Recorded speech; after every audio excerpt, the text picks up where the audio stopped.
Hey, it's me. It's been a couple weeks since I checked in, so I thought I should do a quick blog before I got on with my day.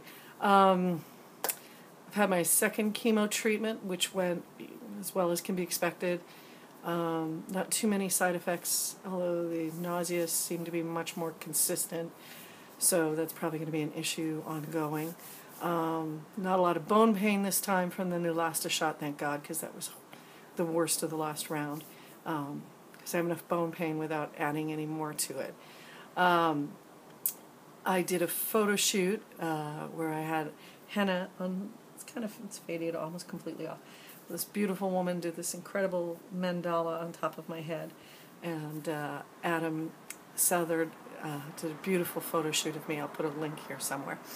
And check it out. He shot a whole bunch of people and did just a beautiful series of what inspires you and what represents you. So I was very happy with what Melissa Collins did with this beautiful mandala on my head. I wish it had stayed longer. So that was fun. I seem to want to photograph everything I do, which is, I guess, the filmmaker in me. Second round of chemo was almost 2 weeks ago, and August 9th, I think, was the date. And that same day, I lost my father. So it was a tough day. He's been sick for a very long time. So I hate to say it's a relief, but it was a relief. He's been in a lot of pain and has had very little quality of life for the last probably 5 or 6 years. So I'm sorry he's gone, but he's not in pain anymore. I feel like he's maybe a little closer now. I'm sorry I wasn't there. Like any of us, I wish I had talked to him one more time before he passed away. He was the love of my life. He gave me my love of movies. He, I think, gave me my Buddhist soul. And in a weird way, he showed me how to deal with this illness, because through his whole illness, which has been ongoing for, gosh, he'd opened heart surgery when he was 48, and I was still in high school, and he did numerous heart attacks and everything since then. So all my life he's had health problems, and he always dealt with it with sort of a, oh well, we'll deal with this and then we'll get past it and we'll move on and it'll be better, and no need to dwell in it and worry and make yourself crazy about it. Just do what you need to do and move on. Little did I know that he would teach me how to deal with breast cancer at 50.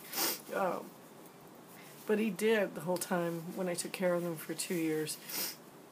Every time I would take him to the doctor or to the hospital, he had a number of emergencies. Just his attitude was always, oh well, let's get it dealt with and then I can go home. Only once in that time did I see him almost give up, and it was after a series of bad time, and he'd been in the hospital and out of the hospital and in. And I took him in one day because of I forget what, and he just kind of sat there and sighed and said, I don't want to do this anymore. And that broke my heart. But I think he got to the point where my mom, they've been in a nursing home for a very short time, as my mom's Alzheimer's is getting severely worse. And so my sister moved them into a nursing home. And I think he felt that Mom was taken care of.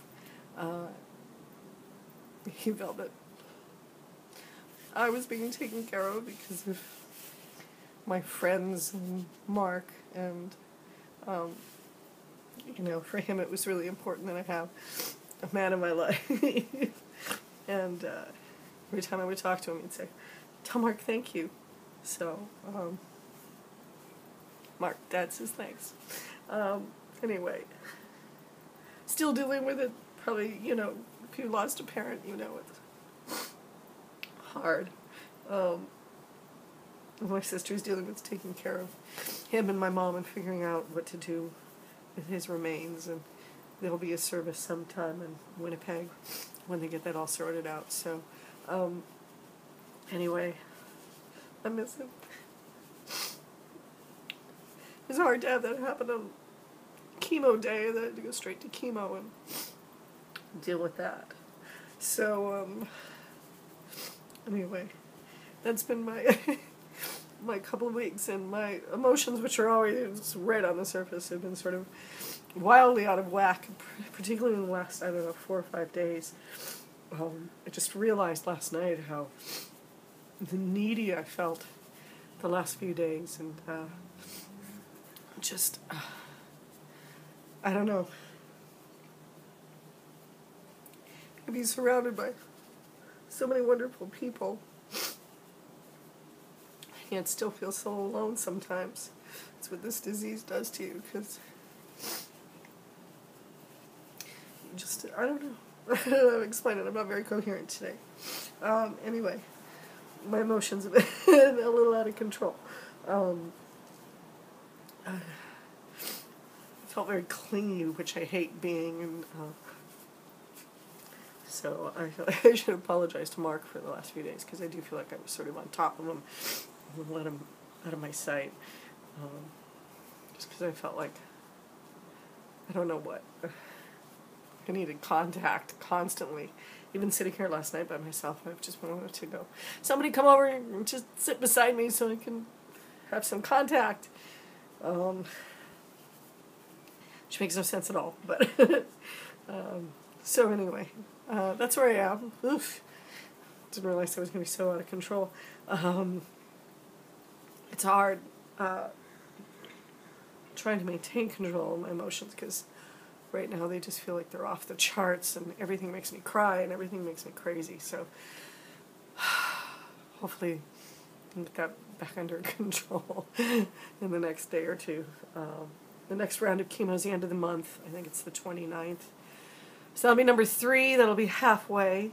Have to make some tough decisions in the next couple of days, because financially I'm screwed. I can't, August 20th, and I haven't paid my rent, and I can't pay my rent. I have a couple $100 in the bank that I have to, keep my phone going and eat and bus pass and all that kind of stuff, and get through just living. And so I don't know how I'm paying my rent, and I need to talk to my landlord, and going to talk to my boss at Mission Renaissance today and figure out a strategy. I might be taking disability for the next 4 months, and just take care of myself, because financially I don't have enough classes to pay my bills. I can't go back to school, so I don't have the student loans to fill in the gap there, and don't know what the next couple of weeks will bring. I might get evicted. I might end up living on people's couches. I might figure it all out, and magically something will swoop in.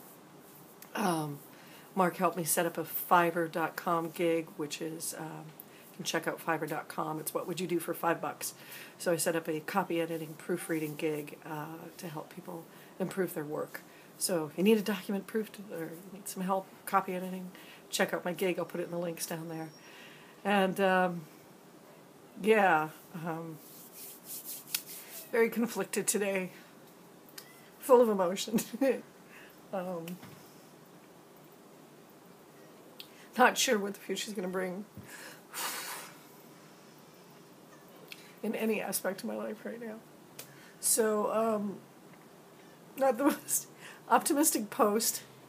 Hopefully things will turn around, and I'll feel a little more optimistic in the next week or two, and get some of these things solved. So anyway,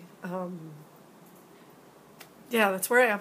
I'm going to wrap up because I'm rambling now, and I will talk to you all very soon. Thanks.